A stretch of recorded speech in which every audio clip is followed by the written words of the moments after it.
Hello à tous, je suis Sofian de l'équipe YouTube et dans cette vidéo, on va parler des bases du live stream sur YouTube. Le live stream ou diffusion en direct vous permet d'interagir en temps réel avec votre audience. Que vous souhaitiez diffuser un événement, animer un cours, streamer une partie de jeux vidéo, donner un concert ou organiser une session de FAQ, les outils YouTube vous aideront à gérer votre diffusion et à communiquer avec votre communauté via le chat en direct. Le streaming en direct peut s'effectuer de 3 manières, à l'aide d'un téléphone, d'une webcam ou d'un encodeur.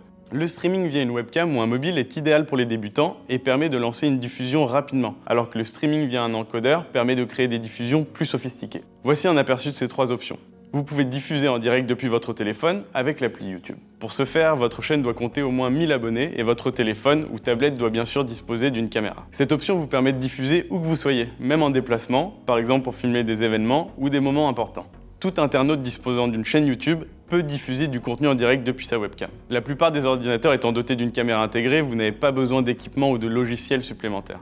Choisissez donc cette option pour organiser une session de FAQ avec vos fans ou simplement pour discuter avec eux. Les encodeurs vous permettent de capter du contenu provenant d'un ordinateur, d'une caméra ou d'un micro par exemple, et de l'envoyer vers YouTube pour le diffuser auprès de votre audience en direct. Ce type de diffusion est en général utilisé pour streamer des parties de jeux vidéo, des événements sportifs, des concerts ou des conférences par exemple. Choisissez cette option si vous voulez inclure des superpositions dans votre live ou utiliser du matériel tel que des préamplificateurs, des micros ou plusieurs caméras. J'espère que ces informations vous aideront à choisir l'option qui vous convient le mieux selon le type de contenu que vous souhaitez diffuser. Quel que soit votre choix, nous vous conseillons de toujours planifier votre diffusion à l'avance et de tester le son et l'image en créant d'abord une diffusion privée ou non répertoriée.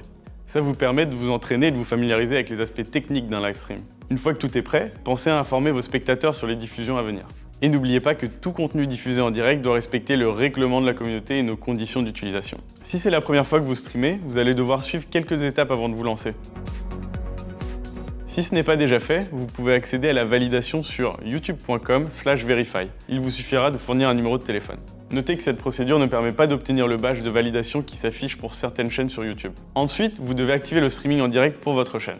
Accédez à youtube.com en étant connecté à votre compte. Dans l'angle en haut à droite, cliquez sur l'icône d'Upload, puis sur Passer au direct. S'il s'agit de votre première diffusion en direct, vous verrez une notification indiquant que nous vérifions que votre compte est éligible au streaming en direct. Cette procédure peut prendre jusqu'à 24 heures, donc pensez bien à le faire quelques jours avant votre premier live. Passé ce délai, le live stream sera activé sur votre chaîne. Et maintenant que vous êtes prêt, choisissez le type de diffusion qui vous convient le mieux et lancez-vous. Pour en savoir plus sur ces fonctionnalités et sur l'intégralité des conditions qui leur sont applicables, consultez les liens dans la description. Et comme toujours, n'hésitez pas à nous poser vos questions en commentaire.